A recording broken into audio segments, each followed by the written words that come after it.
Dan betul, ada kekhawatiran intimidasi itu karena beberapa yang seperti persis seperti yang Hussein bilang ya, beberapa itu udah ada yang oke sebenarnya untuk bersaksi cerita ya? gitu. Cuman belakangan kemudian hukuman 01 sama 03 nih atau dua-duanya nih, dua-duanya. Mereka ini cukup ada sedikit, mungkin ini juga yang membuat mereka sedikit optimistis gitu dan bersemangat gitu. Mereka melihat ada tren cukup positif ya di kubu di hakim-hakim MK ini karena pertama sebenarnya upaya atau inisiasi hak angket itu sekarang sudah mulai turun di level personal, ya, perorangan. betul. Upaya hak angket dari kubu, ya sebutlah saja PDIP begitu ya, gembos ya. Bukan gembos, PDIP. bocor halus.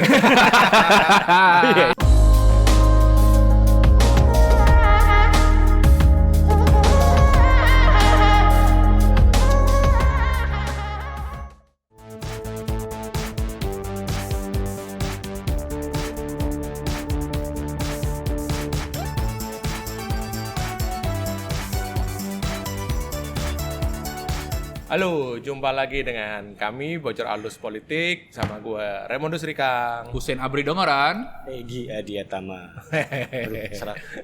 Puasa emang lagi. Jangan tegang dong. Puasa. Justru gesturnya beda, nggak ada pram di sini.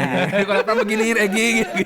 Kapan angkel itu bikin nervous Pak. Teman-teman, untuk mendukung jurnalisme berkualitas, jangan lupa klik tombol subscribe. Bagi kalian yang ingin baca laporan majalah Tempo, kalian bisa klik link deskripsi di bawah ini.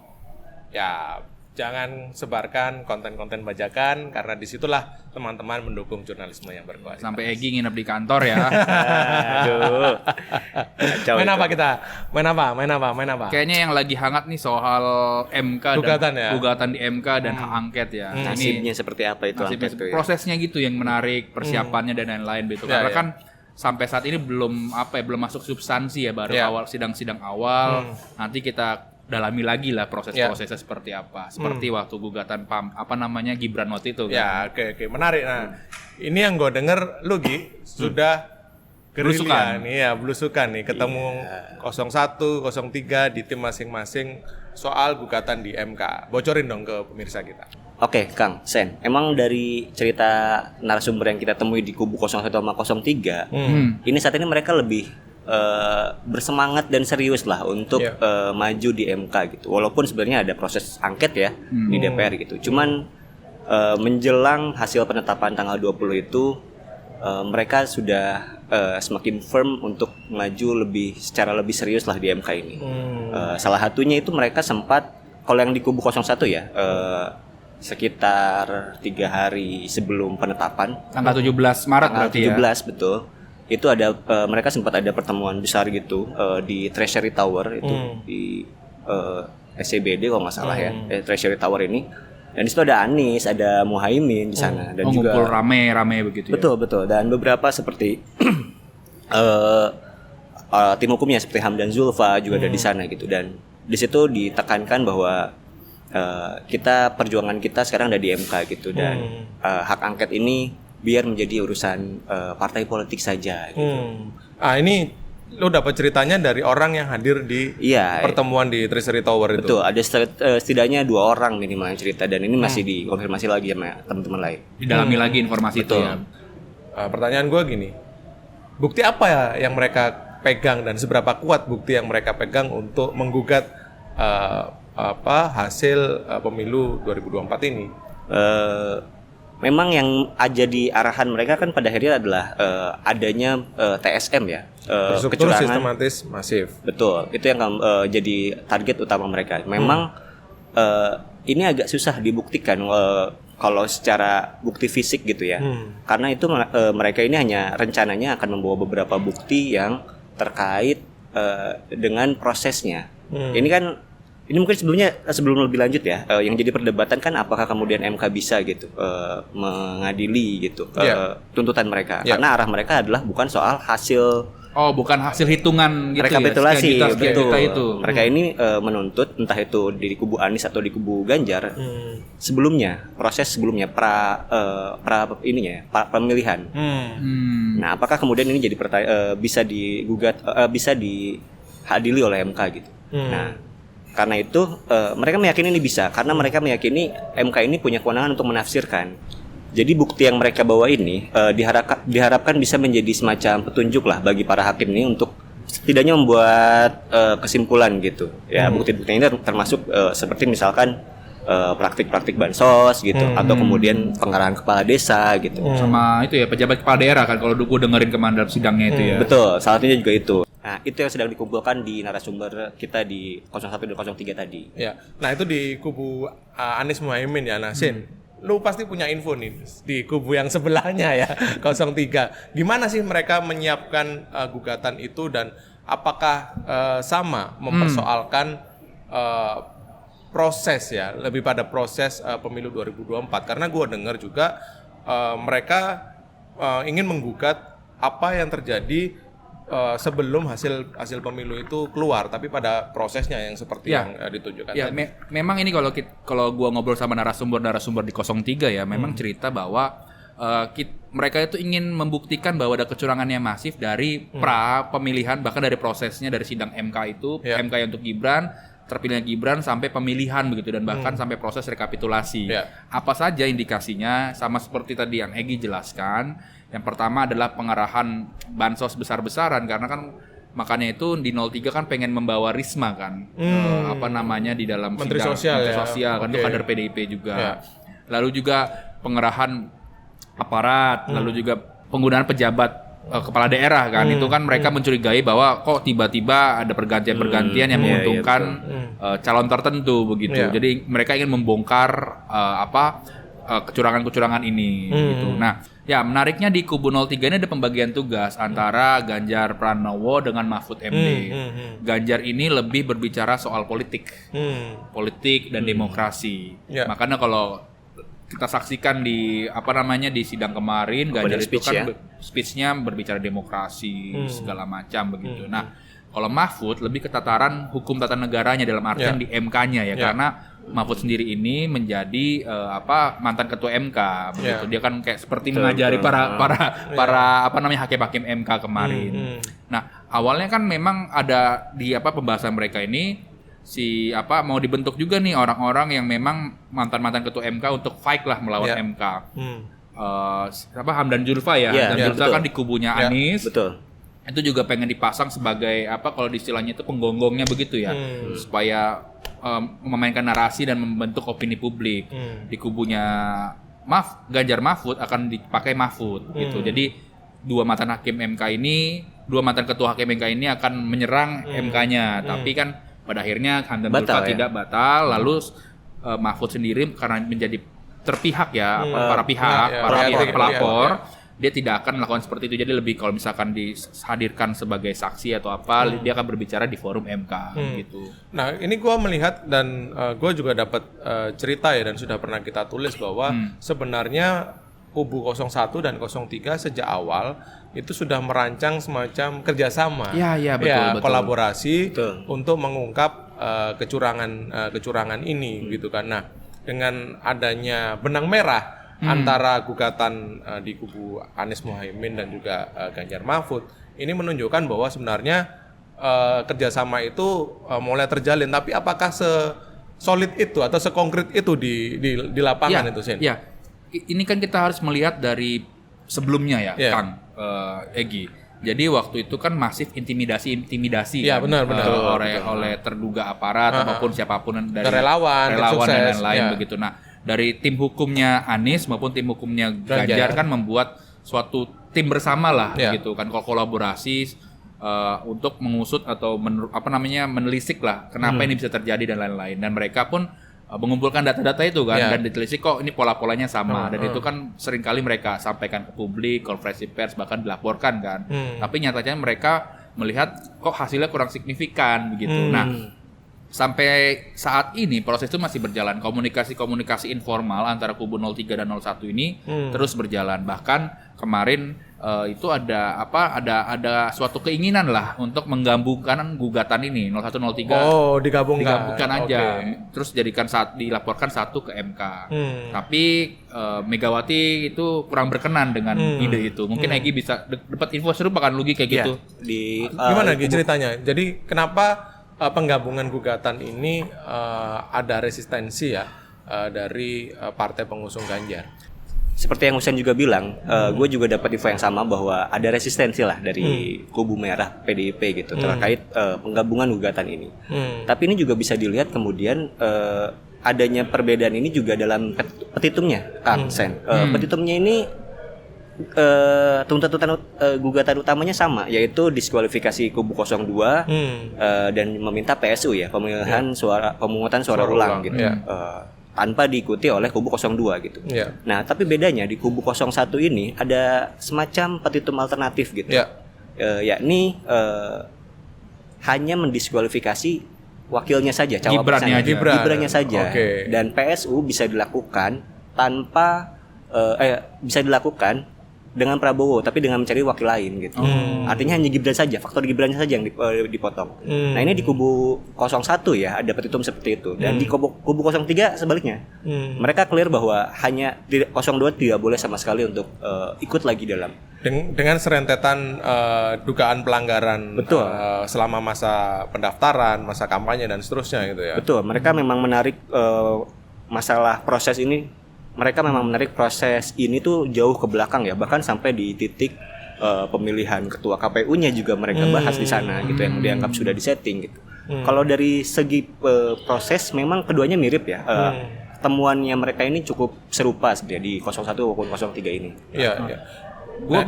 Gue penasaran kenapa di kubu 01 itu petitumnya meminta Gibran tidak dilibatkan, sementara di kubu 03 pasangan 02 ini nggak usah ikut lagi pemilu, diskualifikasi gitu. Kenapa? Apa info dari narasumber lu gimana Gi? Ya, jadi kalau versinya mereka itu juga gue tanyain ya di 01 gitu. Kalau versinya mereka ini memang murni karena adanya keresahan masyarakat terhadap nepotisme Jokowi gitu, dan di sana adalah Gibran representasinya gitu. Jadi yang mereka tidak menganggap Prabowo ini terlalu bermasalah lah gitu. Hingga kemudian ada opsi hanya Gibrannya saja gitu yang di-cut gitu. Oh, jadi Prabowo bisa memilih calon wakil presiden lainnya begitu ya? Betul. Nah, kalau di 03 bedanya mereka menganggap mereka ini satu paket gitu. Tidak ada bedanya kalaupun kemudian Gibran tidak ikut gitu. Tidak ada jaminan kemudian pemerintah ya istana gitu ya, Jokowi tidak mendukung Prabowo gitu. Makanya mereka menganggap ya sudah tidak satu pasang saja di-cut gitu. Lebih ke sana sebenarnya. Tapi gue punya ini tentu saja analisis ya, dan kita mendorong juga ujung dari proses ini adalah bagaimana sikap Mahkamah Konstitusi menghadapi dan merespons gugatan dan juga petitum yang diajukan oleh kubu 01 dan 03 gitu. Dalam hal ini tentu Mahkamah Konstitusi harus progresif dong, kan dalam mengambil keputusan gitu, dan dalam proses sidang tentu saja gitu. Pertama misalnya soal apa? Kan ini mereka diberi waktu 14 hari, kan? Betul. Diberi waktu untuk 14 hari untuk mempelajari itu memproses ini begitu. Nah, kalau Mahkamah Konstitusi, para hakim konstitusi progresif, mereka bisa mengesampingkan batasan waktu 14 hari untuk melihat dan kemudian mengkaji dan kemudian mengadili gugatan ini secara lebih komprehensif. Misalnya itu dalam konteks durasi waktu pengadilan ini begitu. Atau juga bagaimana hakim konstitusi harus lebih progresif dan maju dalam hal jumlah saksi.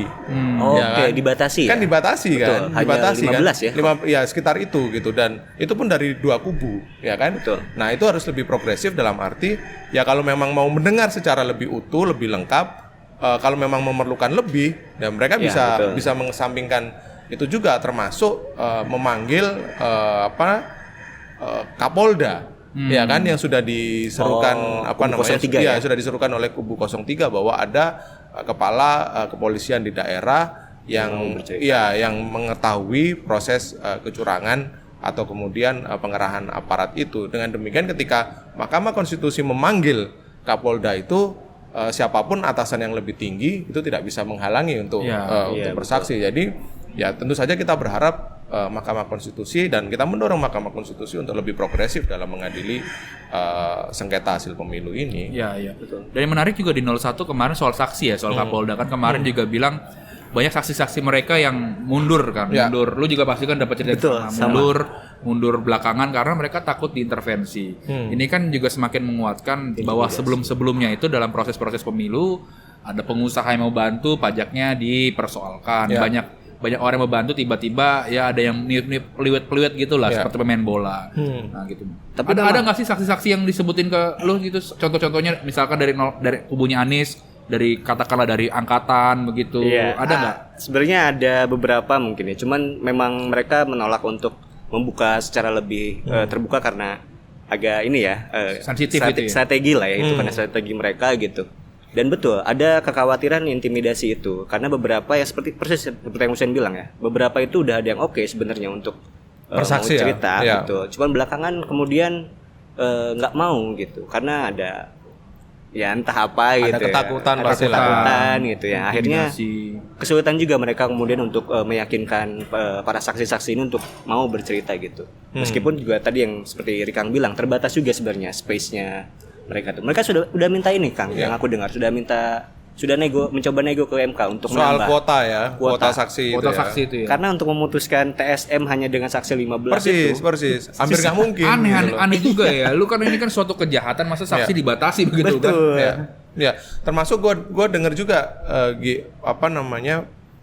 dari kubu 01 ya berharap ada putusan yang progresif dalam hal ini dengan melihat bukan hasilnya tapi prosesnya begitu. Jadi proses yang terjadi selama penyelenggaraan pemilu itu yang menjadi bahan pertimbangan Hakim Konstitusi untuk memutus bahwa sah atau tidaknya hasil pemilu, bukan pada hasil pemilu yang seperti 2 kali ya, 2014 2019 itu kan hanya melihat hasil pemilu dan kemudian kecurangannya terus rekapitulasi rekapitulasi itu. Nah, Zen, ngomong-ngomong soal putusan Mahkamah Konstitusi yang progresif begitu. Nah, ini tentu bergantung pada hakim konstitusinya, ya kan? Nah, sekarang posisinya adalah dari 9 hakim, hanya 8 hakim yang boleh bersidang dalam sengketa hasil pemilu karena Paman Anwar begitu kan, bukan Uncle Pram. Paman Anwar atau Anwar Usman yang mantan ketua Mahkamah Konstitusi itu dilarang terlibat karena konflik kepentingan. Nah, sekarang komposisinya bagaimana di dalam itu dalam menghadapi sengketa hasil pemilu ini? Kalau ngobrol dengan beberapa narasumber di 01 dan 03 ini, memang kalau dipatokannya adalah putusan 90 ya, yang Gibran itu, kita sebutlah kan yang hakim yang menolak itu adalah ada Saldi Isra kan, wakil ketua MK kan. Betul, Saldi Isra, Arif Hidayat dan juga Soehartoyo saat itu, yang sekarang menjadi ketua MK. Soehartoyo nih ketua MK. Betul. Satu lagi kan yang menolak saat itu Wahyudin Adams ya, yang sekarang sudah pensiun. Nah, misalkan sebut saja gitu 3 orang ini kemudian juga akan ikut mendukung gitu, dalam arti akan menerima gugatan ini, ya berarti masih ada 5 hakim lain ya yang kemudian masih dipertanyakan sikapnya. Nah, kalau dari ceritanya para tim hukum ini, hukum mana? 01 atau 03 nih atau dua-duanya nih, dua-duanya. Mereka ini cukup ada sedikit, mungkin ini juga yang membuat mereka sedikit optimistis gitu dan bersemangat gitu. Mereka melihat ada tren cukup positif ya di kubu di hakim-hakim MK ini, karena pertama Anwar Usman tidak terlibat gitu, dan murni orang yang menerima gugatan 90 itu hanya tinggal Guntur Hamzah saat itu. Karena kan Eni dan juga Daniel Yusmik itu kan konkuring yang kemudian dibaca sebagai diterima ya belakang. Nah, ini juga kan masih dianggap abu-abu, dan ditambah ada 2 hakim baru ya, ada Arsul Sani dan juga Ridwan ya. Nah, kalau ini yang kemudian agak susah dibaca gitu. Mereka ini memang mengincar yang minimal mereka imbang dulu saja, 4-4 itu, 4 suara, 4 menolak 4 menerima gitu. Tapi selama di sana Soehartoyo menerima akan dianggap Soehartoyo yang keputusan di mana ketua itu ada di aturan di MK kan. Betul, itu yang akan cenderung bobotnya akan lebih besar kalau di mana posisi ketua itu berada. Betul. Nah, dengan misalkan berpatokan pada 3 orang yang sudah menerima tadi, mereka tinggal butuh 1 orang untuk diyakinkan gitu dalam persidangan. Gimana agar seenggaknya 4 dulu aja gitu, dan tetap ada Soehartoyo di sana gitu. Kalau mereka ini, jadi mereka masih cukup optimistis ya. Putusan progresif itu apa aja sih yang belakangan nih MK ini?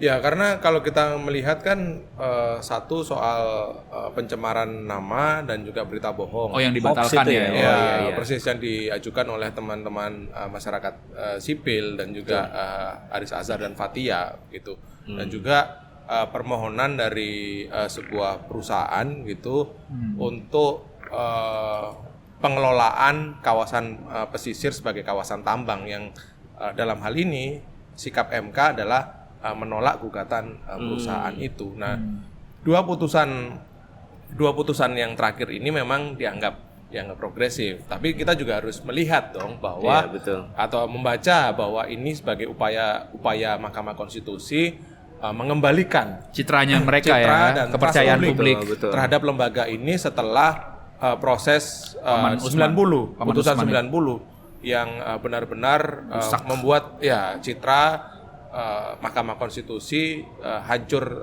lebur begitu, dan kemudian bergulir proses Majelis Kehormatan Mahkamah Konstitusi dan seterusnya. Mereka membutuhkan atau perlu kita baca bahwa dua putusan terakhir ini sebagai upaya Mahkamah Konstitusi atau lembaga ini untuk memulihkan citranya dan memperoleh kembali trust publik atau kepercayaan publik terhadap lembaga ini sebelum sengketa hasil pemilu ini bergulir atau berjalan. Semoga tren positif ini tetap berjalan ya. Tapi ini juga yang dibaca teman-teman di 01 dan 03, mereka berharap karena ini kan putusan-putusan tersebut dibuat lewat di bawah kepemimpinan ketua baru ya, Soehartoyo ya. Dan kayak mereka tuh berpikir kayak putusan nanti gugatan ini akan menjadi titik pertaruhannya MK. Misalkan kemudian ditolak, itu akan menjadi presiden yang akan terus terjadi di pemilu-pemilu selanjutnya gitu. Karena kan di pemilu-pemilu sebelumnya itu kan selalu menolak ya gugatan-gugatan yang kalah gitu ya. Betul. Nah, makanya ketika kemudian mereka berani gitu, sebutlah gitu berani dan konsisten gitu dengan sikap progresifnya, nah ini akan menjadi titik balik mungkin buat MK-nya itu untuk mengembalikan wibawa mereka gitu. Oke, gue penasaran deh. Artinya sekarang setelah proses di MK bergulir gitu, stand-nya para capres dan cawapres ini cemana ini gitu loh. Kayak mana? Anies ini apakah kemudian masih getol menyuarakan perubahan, kemudian dukungan, atau seperti Ganjar apakah masih konsisten mendorong hak angket dan seterusnya? Kan ini ada proses politik yang juga bergulir begitu. Betul. Di luar sengketa di Mahkamah Konstitusi. Gimana sih? Kalau gue di kubu Ganjar dulu ya, karena kubunya Anies lebih banyak informasi dari Egy. Karena dia yang memang main belusukan ke timnya Anies. Dari kubu Ganjar sendiri, di Ganjar pribadi memang sudah ini urusan fraksi dan partai begitu ya. Karena kan Ganjar posisinya misalnya capres, bukan pengurus DPP, dan itu dia diserahkan. Jadi ada dua pintu yang berbeda. Ganjar juga sekarang semakin intens lah berdiskusi dengan kawan-kawan masyarakat sipil maupun budayawan-budayawan. Dan mereka ingin ingin mengupakan bahwa ada permasalahan demokrasi terjadi atau demokrasi kita mundur karena pemilu di 2024 ini begitu. Jadi mereka tetap Ganjar stand-nya adalah jalan dulu di MK, sementara kalau urusan hak angket itu biarlah partai ataupun fraksi di DPR begitu. Bisa nggak gue sebut bahwa sebenarnya upaya hak angket dari kubu sebutlah saja PDIP begitu gembosin? Dengan situasi atau informasi yang lu dapat dari orang-orang di internal bukan gembos, PDIP. Bocor halus. Jadi gini, ini udah masuk angket berarti ya. Jadi gua sepanjang 2 pekan inilah mengejar soal perkembangan hak angket kan. Kan hak angket ini kemarin bersuara lah di sidang paripurna pembukaan. Ada yang bilang segera diproses atau menunggu tanggal 20 Maret kemarin kan hasil KPU. Tapi dilalah sudah hasil KPU keluar, proses hak angket ini nggak jalan sama sekali. Mengambil istilahnya Prabowo, hanya omon-omon saja. Selesai di pembicaraan, selesai antara mulut ke mulut omong-omongan begitu ya. Jadi secara substansi ataupun secara tanda tangan itu masih goib. Nah, di PDIP sendiri itu hari Senin ada 2 narasumber yang cerita ya, anggota dari DPR dari PDIP. Hari Senin itu ada kumpul-kumpul lah di fraksi. Fraksi PDIP itu lantai 7, Nusantara 1. Nah, di situ narasumber ini cerita hak angket cuma disinggung sedikit. Disinggung gimana soal hak angket ini. Orang-orang di fraksi bilang bahwa ini menunggu perintah dari DPP. Padahal kan orang-orang fraksi ini juga kan ada pengurus DPP begitu ya. Nah, narasumbernya juga cerita Egy dan Rikang, meskipun Megawati sudah perintah kan, ini kan juga pernah ditulis oleh majalah Tempo bahwa Megawati melakukan kontemplasi gitu kan selama seminggu dan akhirnya setuju dengan angket, tapi perintahnya itu belum turun ke fraksi. Makanya mereka masih wait and see soal hak angket ini. Nah, gue gali juga nih ke narasumber lain di PDIP. Kenapa sih lu selain menunggu arahan dari partai ataupun fraksi, rupanya mereka menghitung nih ada langkah-langkah politik lanjutannya begitu, nggak serta-merta lu misalkan harus angket pekan depan selesai. Ada beberapa hal lah yang pertimbangan mereka. Yang pertama adalah ancaman PDIP kehilangan posisi ketua DPR. Nah, posisi ketua DPR itu sesuai dengan aturan UU MD3. MD3 adalah MPR, DPR, DPD dan DPRD yang mengatur aturan internal mereka lah ya soal komposisi kursi-kursi itu menyatakan bahwa siapapun yang mendapatkan kursi terbanyak di DPR itu otomatis menjadi ketua DPR. Tapi kan undang-undang bisa diubah kalau misalkan kepentingan politik itu berbeda. Ada kekhawatiran misalkan PDIP terlalu ngotot, itu kursi DPR tidak lagi dijabat oleh PDIP, yang mana nanti kan sudah pasti akan dijabat lagi oleh Mbak Puan Maharani begitu kan. Itu menjadi pertimbangan mereka. Lalu yang kedua adalah soal kasus hukum. Mereka khawatir kalau misalkan terlalu greng soal hak angket ini, orang-orang di PDIP maupun di fraksi di DPR ataupun katakanlah di DPP itu yang misalkan ada kasus hukum itu akan segera diproses gitu. Walaupun lagi-lagi ini kan salah mereka juga, lu diberikan kepercayaan publik menjabat tapi lu melakukan penggarongan APBN begitu ya. Nah, lalu yang ketiga adalah faktor pilkada serentak.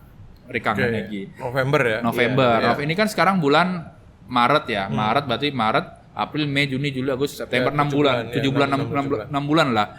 Mereka khawatir nih nanti pola-pola di Pilpres akan diterapkan lagi di Pilkada. Artinya melakukan pengerahan-pengerahan seperti katakanlah pengenahan kepala desa, bansos ataupun dugaan pengerahan aparat juga gitu. Mereka khawatir ini akan menggembosi suara-suara kepala daerah PDIP begitu. Jadi mereka mempertimbangkan hal-hal sebanyak itu. Makanya ya lagi-lagi pada akhirnya bocor halus juga nih hak angket. Karena gue juga dapat informasi gitu apa yang terjadi di kubu 01 yang situasinya tidak berbeda jauh dengan yang lu sebutin di PDIP tadi, bahwa sebenarnya upaya atau inisiasi hak angket itu sekarang sudah mulai turun di level personal, perorangan, betul. Kan? Bukan lagi partai. Bukan lagi partai gitu. Salah satunya di Nasdem begitu kan. Kita tahu Surya Paloh sudah mengucapkan selamat dan sudah Prabowo pun sudah membalasnya dengan kunjungan ke Nasdem Tower. Ini kemudian menjadi pertanyaan juga terkait dengan bagaimana sikap Nasdem terkait dengan hak angket begitu kan. Dan narasumber yang kita temui juga bilang bahwa ini sudah jadi sikap personal gitu kan. Iya betul. Dan gue juga dapat info juga tuh soal Nasdem. Dari awal tercetus ya hak angket ini atau di awal-awal paripurna itu Surya Paloh berbeda karena dia tidak firm memberikan instruksi kita harus menggas soal hak angket ini. Makanya terjadi kan dan juga terbelah juga di internalnya Nasdem, ada yang setuju ataupun tidak. Dan rata-rata orang-orang yang setuju sifatnya personal itu mereka yang tidak lagi menjabat atau terpilih kembali menjadi anggota DPR 2024-2029 gitu. Ya, betul. Cerita itu juga dikonfirmasi oleh narasumber gue ya di 01 gitu, bahwa narasumber kita beda ya. Beda. Dari partai mana nih? Dia justru bukan partai. Ini dia orangnya Anies berarti. Anies. Orang dekat lah, kolega Anies lah ya. Kolega Anies lah. Tapi tahu terkait dengan situasi politik di dalam. Ya, dia ikut dalam pertemuan yang di Treasury Tower itu. Di situ Anies sudah mengatakan bahwa kita lebih baik fokus di MK saja gitu. Dan proses angket biarkan serahkan saja ke partai politik gitu. Dan di situ juga ada semacam pembicaraan bahwa karena ternyata ada ini ya di kubu 01 ini ada semacam retak lah ya, karena tadi kemudian Nasdem condong mendekat ke Prabowo gitu. Nah, ada semacam ini Nasdem tidak konsisten dan lain-lain. Oh, gitu. dipertanyakan ya sama Betul. orang-orang yang di Treasury Towers itu. Betul. Nah, tapi pada akhirnya diberitahu lah gitu, disepakati masuk juga oleh Anies gitu. Ya sudah, ini sudah jalan masing-masing saja gitu, karena kepentingannya sudah selesai ketika Pilpres selesai gitu. Parpol dengan kepentingannya sudah selesai dengan kotel efeknya misalkan. Ya Anies pun sudah selesai maju, sudah selesai pencalonannya dan sekarang hanya tinggal menunggu tim hukum yang yaitu beda lagi gitu dengan partai politik gitu. Dan jadi sudah ada pemisahan sebenarnya. Ya, kalau banyak yang bilang koalisi Pilpres itu selesai setelah 20 Maret. Persis. Pas 20 Maret ya udah kita jalan masing-masing gitu kan. Tapi dengar-dengar nih, Sen, bener nggak sih sudah ada lobby-lobby dari 02 atau kubu Prabowo terhadap partai udah pasti ya, tapi terhadap capres atau pasangan calon presiden dan calon wakil presiden untuk ya mungkin tidak menjadi menteri tapi membantu di pemerintahan gitu. Gua dapat informasi itu ya. Gimana kayak misalkan kayak Anies juga sudah diajak diskusi, mungkin nanti Egy bisa nambahin ya. Akan diberikan posisi yang penting untuk pemerintahan lah gitu ya bahasanya. Artinya di sini komunikasi sudah terjalin antara Anies dan kubu Prabowo. Betul. Lalu di kubunya Muhaimin itu juga sudah melakukan pertemuan dengan orang Gerindra lah. Penjajakan bagaimana CLBK dong nih. CLBK. bagaimana kedepannya seperti apa dan ada seperti pernah dibahas di pekan lalu ya, kalau gue bicara sudah ada juga pembahasan soal kursi menteri itu. Nah, lu gimana infonya soal Anies itu dulu? Ada nggak tawaran-tawaran itu? Yang gue dengar memang ada tawaran, cuman memang belum clear apakah mungkin belum tentukan ya, apakah itu kemudian di tingkat kementerian atau kepala badan gitu. Dan petunjuknya hanya semacam ini tidak akan jauh berbeda dengan track record dan rekam jejaknya Anies lah, sesuai kapasitasnya dia lah. Dia kan dosen gitu, dunia pendidikan gitu. Walaupun bukan ini ya, bukan menteri pendidikan atau masih kasih clue-nya begitu ya. Betul, tapi katanya tidak akan terlepas lah dari orang-orang dekat Anies yang lo temui. Tone-nya anginnya kemana nih?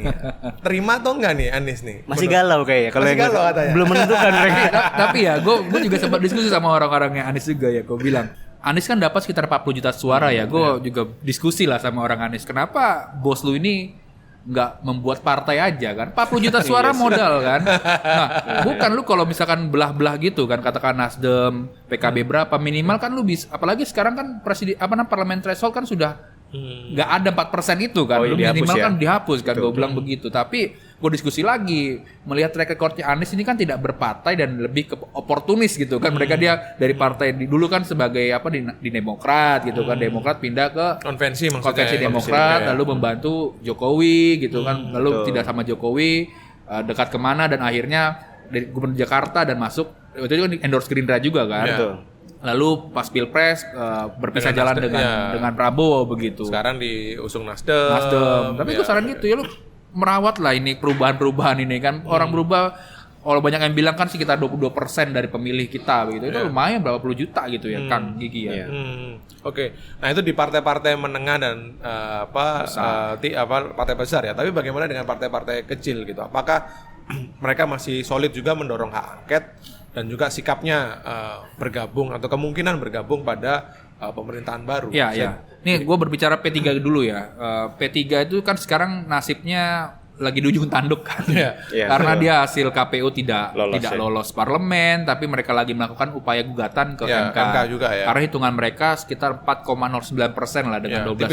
Tipis banget dengan 12 kursi di DPR. Nah, untuk hak angket mereka ini cerita lah, beberapa orang P3 ini cerita, bos, buat apa kita ngajuin angket bos? Karena yang bantuin kita ini Gerindra, bukan PDIP. Bantuin untuk lolos nih. Untuk lolos. Karena kan kalau misalkan P3 tidak bisa masuk parlemen, kursi DPR yang paling meningkat itu adalah dari PDIP. Sekitar 5 kursi.